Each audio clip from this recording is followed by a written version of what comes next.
So, seismic sensors didn't just detect an explosion, they flagged coordinates every analyst recognizes. 28.8 degrees north, 50.8 degrees east. Bushehr, Iran's only operational nuclear power plant. And well, 17 minutes later, radiation monitors 320 kilometers away in Kuwait lit up with readings that should never leave a containment dome, raising a question no one is ready to answer yet. How did this escape so fast? Because this wasn't a warehouse. It wasn't a weapons depot. It was a live reactor powering over 2 million people. A VVR 1000, Russian-built, running since 2013, pushing roughly 1,000 megawatts into Iran's grid using low-enriched uranium. Civilian by design, legal under international norms, untouchable, at least it used to be. Standard logic says nuclear sites are avoided to prevent catastrophe. But the data reveals a paradox. Someone struck it anyway. And not just struck it, breached it. Radiation signatures now drifting across borders suggest something inside the system failed. The kind of failure that isn't supposed to happen unless multiple layers collapse at once. Here's where it gets strange. The reactor was built to survive earthquakes. It was built to survive aircraft impacts. It wasn't built for what actually hit it.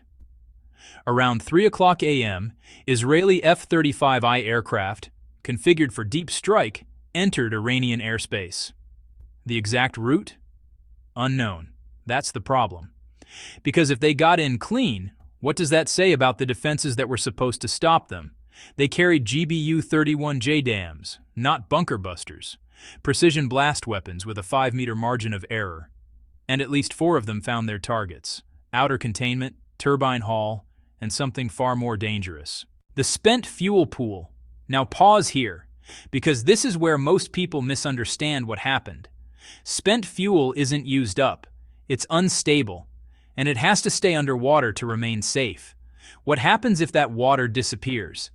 The fuel heats up, the cladding can ignite, and suddenly you're not dealing with an explosion. You're dealing with a radiological event that keeps escalating. Fukushima showed the blueprint in 2011. Cooling failed. Pressure built. Roofs blew off reactor buildings. Japan got lucky. But what if Bushehr isn't? Radiation readings in Kuwait detected cesium-137 and iodine-131. This isn't just theoretical. These are measured values. The radioactive material is moving. It's expanding. At first glance, the levels weren't catastrophic. That should be reassuring, right? But honestly, it isn't. Because the wind was already pushing southeast at about 15 kilometers per hour, straight toward Kuwait, Bahrain, Qatar, and Saudi Arabia. Countries that had nothing to do with the strike are now, well, monitoring the air like it's a ticking clock. And here's the question no one can answer yet. Was this a containment breach, or the beginning of something worse? Now let's step back for a moment. In 1981, Israel hit Iraq's Asarak reactor. In 2007, Syria's Al-Kibar facility.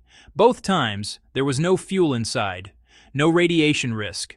This time, it's completely different. Standard logic says you destroy a reactor before it goes live.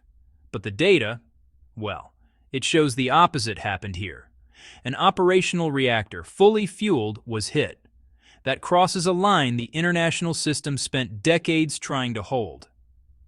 Even the Geneva Conventions address this directly. Nuclear plants are protected. Because, the fallout doesn't respect borders. And yet, radiation is now being detected across them. Then things got worse. Israel's official statement avoided naming Bushehr. They framed the strike as targeting nuclear weapons infrastructure. They said nothing about radiation. Iran responded within hours, confirmed the hit, claimed everything was under control. But independent sensors tell a different story. And the IAEA? They acknowledged the incident. Then paused. No emergency inspection, no immediate escalation, just silence. At first glance, that looks procedural. But it's not. Because when the agency that tracks every gram of uranium goes quiet during a cross-border radiation event, something isn't adding up. Let's widen the lens for a moment. Militarily, this strike proves something, well, pretty uncomfortable. Iran's air defenses didn't stop it, not even around one of its most critical sites. Environmentally, the impact is already crossing borders, not hypothetically, but physically. Now, economically, Bushehr generated about 2% of Iran's electricity. Lose that, and you get cascading outages. Industry, hospitals, infrastructure, all affected. But here's the paradox. Standard logic says this weakens Iran, but the data suggests it may have done the opposite, because strategically, something just broke. Before this strike, there was a boundary, unwritten but respected. No one hits operational nuclear reactors. Now, that boundary is gone. Israel has one reactor, Dimona, widely believed to support its nuclear program. And now it's no longer off limits. That should have stabilized deterrence. It didn't, because once both sides accept that nuclear infrastructure is targetable, the risk doesn't just double, it multiplies. And here's where, honestly, most people miss the bigger picture. This wasn't just an Israeli-Iranian event. It pulled in Russia, quietly, but significantly. Bushehr is Russian-built. Russia has already warned against attacks on its nuclear-linked assets. So now ask yourself, if a Russian-built reactor is hit, where does Moscow draw the line? Because they have S-400 systems in Syria, aircraft in the region, and, well, options. That should deter escalation, but it might invite it instead. Now look at the math. The operation cost roughly $150 million. Aircraft, munitions, logistics, all for one target. What did it achieve? Damaged a reactor supplying 2% of Iran's grid, triggered a regional radiation event, and handed Iran justification for retaliation on a global stage. That should be a tactical win.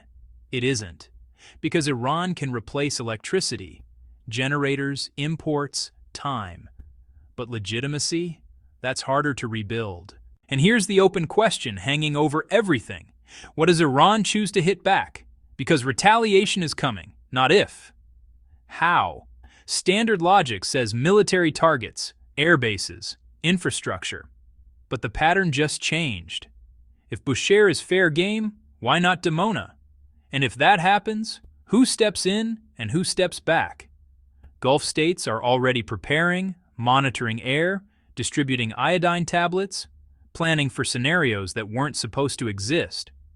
That should calm things down. It doesn't, because preparation signals expectation, and expectation signals one thing: this isn't over. So here's what we know, at least partially.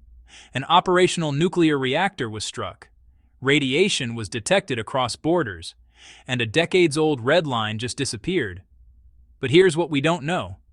Yet, was this a contained incident or the first step in a chain reaction no one can control? Because the next move won't just define this conflict. It will define whether nuclear infrastructure remains a boundary or becomes the next battlefield.